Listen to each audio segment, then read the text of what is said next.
Ole Miss just finished second in the nation in the transfer portal, and we're going to talk to a man that was a large reason for that happening. Let's talk to Walker Jones and see exactly how that went.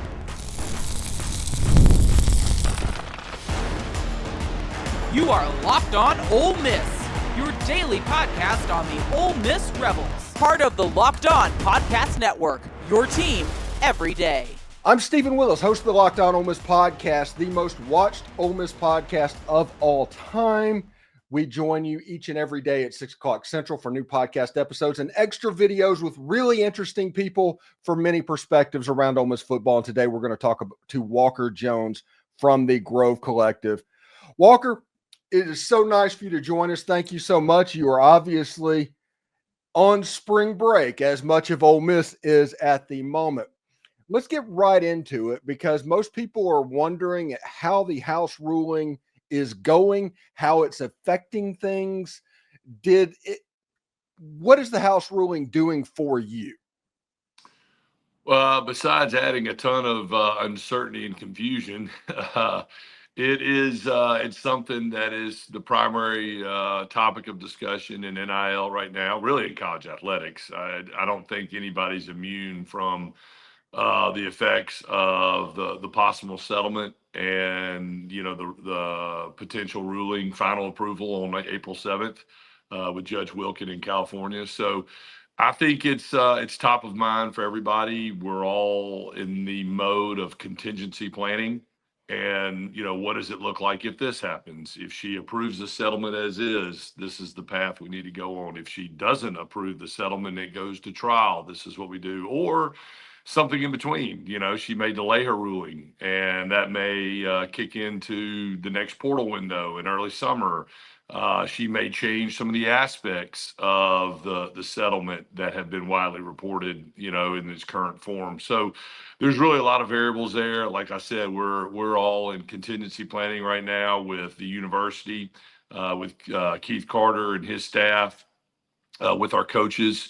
And I think probably the biggest challenge is just not knowing. We just don't quite know what the world's going to look like. So we're trying to make a lot of assumptions and best guesses. And look, I think what I would tell all our fans out there and our donors, like, if we've shown anything over these last 3 years, we've shown the ability to adapt and evolve and be nimble.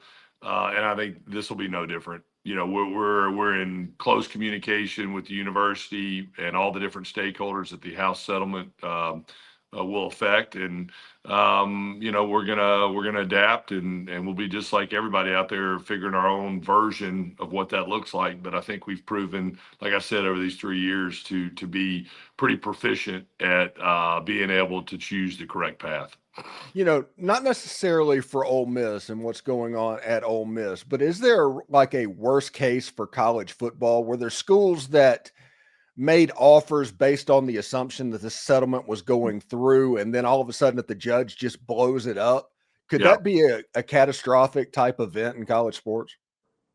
I don't know if catastrophic's the right word. I think there could be some serious issues in terms of just having to either start over or amend agreements or change, the philosophical approach around how you want to contract with these student athletes. I think football's a little different than everybody else in the sense of just the sheer numbers, the roster size, the amount of money, the amount of attention that comes with football. So, I like to think that football is going to survive either way. It's just too powerful. So I think football is big enough and strong enough and healthy enough to where it'll withstand whatever happens. I think, to your question, there'll be definitely people that planned appropriately, and the outcome of the House settlement will favor those people. There'll be people that went another direction, and they'll have to retool and recalibrate,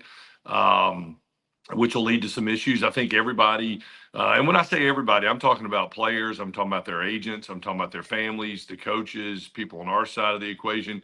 Everybody's going to have to be patient and have some grace.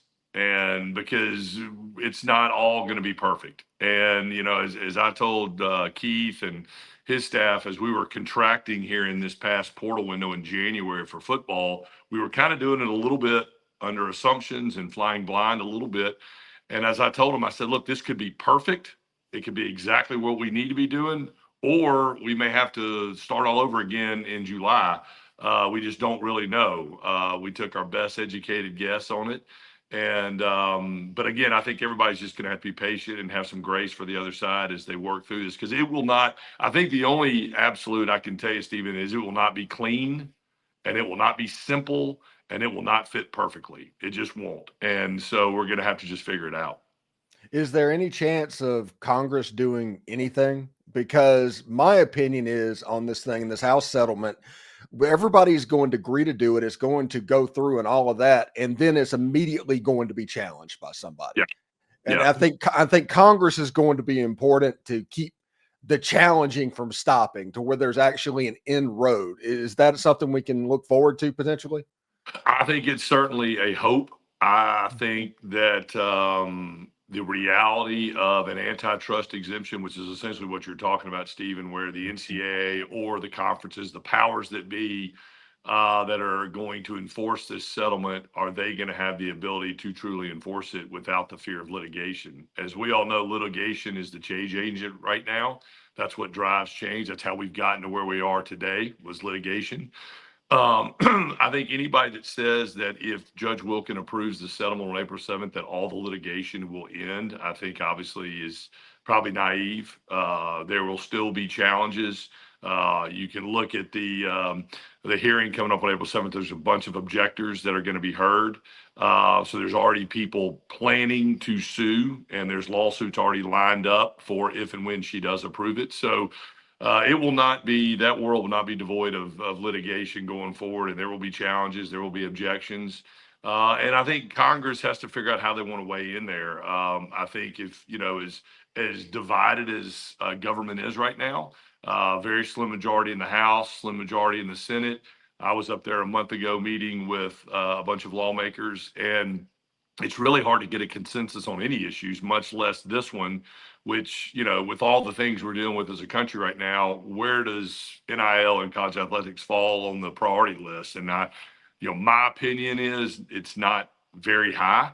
Are there some lawmakers who would like to help fix it and weigh in? Of course there are. But when you add it up with everything else that they're dealing with, I think an antitrust exemption is going to be tough. And I just think without that, you're going to have those legal challenges. So I think Congress, in my opinion, Congress's best use of time, and this is strictly just my opinion, is in the employment question and on Title IX application, whether it applies. I think those two, the Title IX piece and the employment, what do you classify these athletes as? I think those are federal issues. Those are the big 300-pound elephants in the room that nobody quite has an answer for. And that's where I think Congress could maybe wade in and help college athletics figure those two things out, because really at some point we're going to have to address those two issues, and the settlement really doesn't do that. So that's a long way of saying, Stephen, I think congressional intervention is probably not highly likely in the short term. All right. When we come back, we'll ask Walker about what the collective has planned going into a potential nice March Madness run, including Coach Yo potentially hosting college basketball games in the pavilion, which it was what it was built for. So stick around for that. Get the supplies you need from the site made for the skilled trades Supply House. Whether you're into plumbing, HVAC, or electrical work, Supply House is the reliable way to order products online.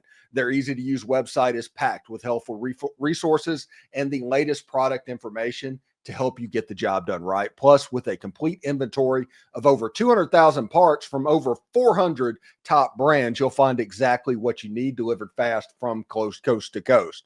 Need help with an order? Supply House offers expert support, industry-leading service, and you'll always talk to a real person. And for trade pros looking for that little extra edge, their free Trade Master program offers exclusive perks like dedicated phone lines, free shipping, and discounts on every single order. Thousands of skilled professionals are already taking advantage. Now it is your turn. Join Trade Master today at supplyhouse.com/ TM to start ordering plumbing, HVAC, and electrical supplies with just a few clicks. Plus, use promo code SH5 for 5% off your first order. That's supplyhouse.com. Your home should reflect your style, and with Wayfair, it is easier than ever to make that happen. Whether you're looking for a simple refresh or tackling a big home project, Wayfair has everything you need in one place. Wayfair's huge selection makes it easy to find the perfect place no matter your space or budget. From cozy furniture to stylish decor to kitchen essential and outdoor must-haves, Wayfair has it all at prices that fit your budget. The site made it simple to compare styles, and my order arrived fast with free delivery. I was surprised to find everything from storage solutions to patio decor, making it my go-to for all things home. Head on over to wayfair.com and find something that's just your style today. That's WAYFAIR.com. Wayfair, every style, every home. All right, so let's go back to Walker Jones and kind of change the subject just a little bit from the House ruling, which, like we talked about, that's the thing on the tip of everybody's tongue. And let's look at what the Grove Collective is kind of having planned in the immediate future with the run that Chris Beard and the men's team and Coach Yo and the women's team are getting ready to go on. Anything that the Grove Collective has planned over the next coming weeks and months? Yeah, it's exciting time, Steven. You know, having both teams in March Madness is going to be great. Coach Yo's obviously done it the last several years, and now to have the men's team in it, I think it's going to be really exciting for our fan base. We have some promotions going on. We did a promotion around the SEC tournament. We're going to do some stuff, some giveaways around March Madness once we know where both teams are landing. You know, like you said, hopefully it looks like Coach Yo and them are set up for a hosting opportunity, which would be phenomenal in the Pavilion in Oxford. And we'll have a lot of giveaways, fan interaction type opportunities around that, being the fact that it's on our home court. We're somewhat limited as to what we can do because it is an NCAA tournament game, so we don't have the access that we normally have with the Pavilion, but we'll find ways to creatively get our fans around Coach Yo and her team if that does happen. And then for Coach Beard, same thing. You know, we've got the SEC tournament starting on Thursday. We've got some events going on around that. We'll have, again, some follow-up opportunities on next week once we learn our seating and our location. We're also playing around with a Selection Sunday watch party, which we're working with a couple corporate sponsors in town at putting together a watch party for that. So, yeah, there's a lot going on, and you know, these are the opportunities that we try to take advantage of with our fans, and obviously with their support of the collective, it's helped make these reality. And just really excited about it. Excited about our baseball team to start there off too. Softball is off to a phenomenal start, taking 2 out of 3 from a top 10 team in Arkansas in that beautiful brand new stadium. So, man, it's a fun time, really fun time. Yeah, this is potential historic academic year for Ole Miss sports. If you just look at the way it's trending right now, as far the men's and the women's in the NCAA, I think that's the first time in history. If they make it in and all of that. Football winning 10 games during the season. Baseball's off to a 14-1 start. Like you said, softball in their brand new facility. Their first SEC series took 2 out of 3 from a top 10 team. It's pretty historic, and it kind of shows the work that you at the collective are doing, and you working with Keith Carter and all of that stuff. It's kind of nice to have everybody pulling the rope in the same direction, I guess is my point. Well, you're right, Steven. I think, you know, obviously, and can't forget about men's golf, #1 team in the country. Our indoor track team finished 3rd. Men's team did, which is, I think, was a first in program history. So there's a lot of great things going on. And again, I think in this world of NIL and you know, the way college athletics is structured right now, collectives matter in terms of talent acquisition, talent retention. NIL matters.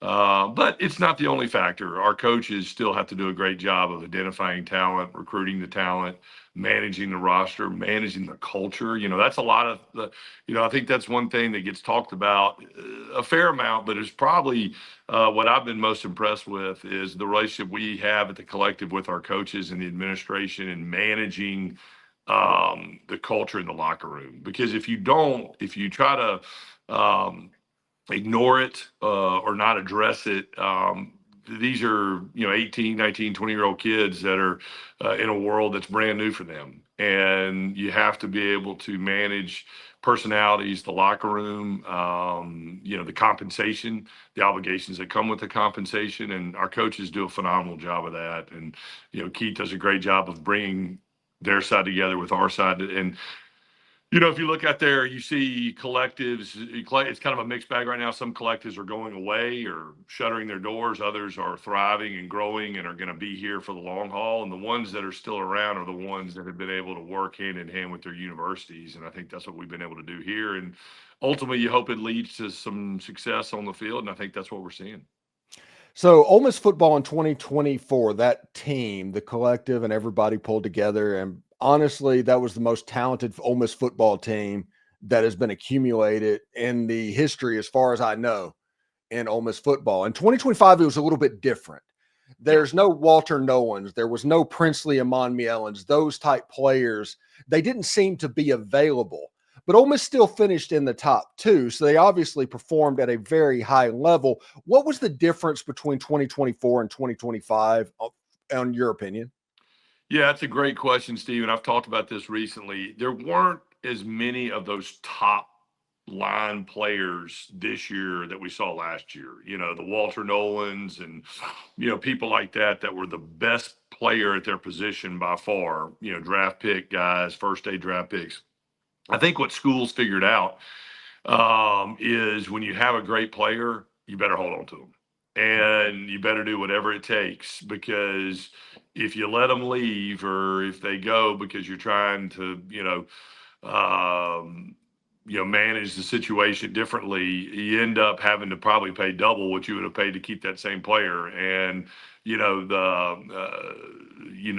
want to, when you recruit these great players, you've invested in them. They've getting to know the coaches, the system, the university structure, the fan base. And so I think that's what schools have kind of figured out year three now is when you hit on a player early, you better, paying them to stay should be the least of your worries. And you really want to hold on to those. So I just don't think you saw as many of those top line guys go into the portal as you've seen in previous years, because schools are doing a great job of retaining that talent and investing in those players. So I think that was one factor. And I think for us, again, our coaching staff, it starts with them. It starts with Coach Kiffin and the staff identifying their holes, the weaknesses, what we have returning. And we take a pretty methodical approach. Billy Glasscock, our GM, is phenomenal to work with and does a great job of having a plan in place. And, we start with retention, the players that we want to keep, that we know we can coach, that want to be here, that can play in our system. We start with those guys. And then once you start with those guys, once you solidify that retention pool of players, then you know what you need to go get in the portal. And so that's kind of the cadence that we run. And then we had a record number of early enrollees in our freshman signing class, which was a top 15 class that came here in January, which is obviously a huge help to have that many freshmen here on campus for spring ball. So it was different in the sense that we weren't going after that top line guy. We were going after just a really solid group of talented players across the board. And I'll use linebacker as a former linebacker. That's what I like to do. I like to talk about linebackers, but I'll use the linebacker position as an example. We lost Pooh Paul, who decided to go to the draft, which was a great decision for him. He's going to be an early draft pick, and he's going to have a great pro career. What a great kid. Really played his tail off for us this past year, but he left. And so everybody goes, oh, you got to go replace him with this guy or that guy. Coach Golding and all of us involved took a different approach. Let's replace him in the aggregate. Let's go get 2 or 3 guys that can give us that same production. And we were able to go get 3 guys that were under the radar. Jaden Yates from Marshall, Taj Chambers from Missouri State, and Andrew Jones from Grambling. All 3 were their leading tacklers, were all conference players, team captains. And so we brought those three guys in to put there next to TJ Dotterly. And, I think we're going to have the same production at linebacker, if not better than what we had this past year, which was pretty high. So, but it took three guys to go try to replace that production. So that was a little bit of the approach. You lose Caden Prescorn, you go out and get a couple tight ends. And so, again, our staff, Coach Kiffin and the staff did a great job of having a plan. You have to have a plan. And I watched the guys work out last week, man. I'm really excited about what we're able to put on the field next year. I'm really curious. One of the players that I'm interested in seeing is Keywan Lacey. He's another in that transfer class that came in from Missouri. He's a guy that it seemed like during his high school recruiting, Ole Miss was in it to the very, very end. And then something happened, and recruiting happens from time to time, ended up at Missouri. But then a year later, he ended up here, kind of really similar to a Caleb Odom. And that lets me know that, hey, in the recruiting process, Lane Kiffin and Randall Joyner or whoever the local recruiter was, they did the right thing. Just something happened at the very end that ended them at the other place. So you mentioned the coaches recruiting and what they handle. That's an example of that, in my opinion. Exactly. I mean, we were down to the final. I think our hat was on the table when both those guys, Caleb Odom and Keywan Lacey, picked their previous schools, their senior year in high school. But I think to your point, and it's a good point, is the impact that our staff made in recruiting to that family. We really didn't have to recruit those guys once they went in the portal. They were coming to us because I think they realized that this is where maybe they should have gone all along. And our coaches did a great job of creating that relationship. And, again, one of the misnomers about NIL and the transfer portal is that recruiting doesn't matter as much anymore. And I disagree with that. I think it looks different than it did. You have to recruit a little differently. But the relationship, the trust, the process that you have to, execute as a coaching staff, still, you can't skip that. You can't get around that. You can't fake that. Regardless, it doesn't matter how much money you have. Money can't hide, those mistakes if you make them in the recruiting process. And so I think that, and also too, for a school like us, it's never going to have the biggest checkbook. We're never going to be the highest bidder or pay the most. We're going to be competitive. And when you're competitive, and I've said this a lot, my goal at the collective and our goal at Ole Miss is not to always be the biggest checkbook in the room. My goal at the collective is to be competitive enough from a financial situation and from the resources with the collective that all those other things get the job done. The recruiting relationship, the program, the system, all those things, that gets us over the hump. So we can make up that difference in resources. And I think we've done a great job of that. You said something on one of our previous conversations that we had that your goal was to make $1 spend like $3. And that's something that just really resonated with me. And I just haven't, and this is another example of that. Yeah. Yeah, it is. I mean, it was similar when I was at Under Armour when we were fighting Nike and Adidas. We weren't going to be able, our marketing budget was, our company was worth what those companies spent in marketing. So, we couldn't go dollar for dollar, and we had to go find resources and athletes, under the radar. And I think this is very similar here. It doesn't mean that we can't compete. We can compete at Ole Miss as we're showing right now, like we talked about previously. It just means we have to be really efficient. We have to trust our evaluations. We have to have a process and a plan with our coaching staff, which I think we've done. And then, we're just creative enough on the financial side to where the athletes and their families go, you know what? I'm going to be fine there. And I can choose Ole Miss for all the other things that are important: academics, the student life, student welfare, the program, the system that I'm going to play in, the coaches that I'm going to have a relationship with. And you look at continuity. I mean, look at the continuity of our coaching staffs across the board. I would say the continuity of not only our head coaches, but their staffs for, a variety of our sports is pretty high. And I think that matters as well. Thanks again for making the Locked On Ole Miss podcast your first listen every day. The Ole Miss morning show of choice. Thank you very much for that. And thank you to Walker Jones for joining us today. Anything you want to add before you get out of here? No, I just would say, look, our fans keep supporting the collective, regardless of what happens with the House settlement. The collective's not going anywhere. The Grove Collective is going to be a viable operation, and whatever contingency comes our way from the House settlement. So we still need your support. Please join, support us, go to our website. And also, too, the corporate piece of this is going to become really important. If you have a business out there, please reach out to us. We've got any sort of sponsorship activation that we can tailor for your business. So just continue to support us. As we figure this out, trust us. I think, we've shown that we can be really impactful. So just ask for everybody to continue to do what they've done, and that is trust us and support us. And I'm looking forward to a great spring and summer leading into football. All right, Walker. Thank you very much, man, and enjoy your spring break, bud. You too, Steven. Hey, best of luck on the surgery, man. We'll see you soon, bud. Thank you, man.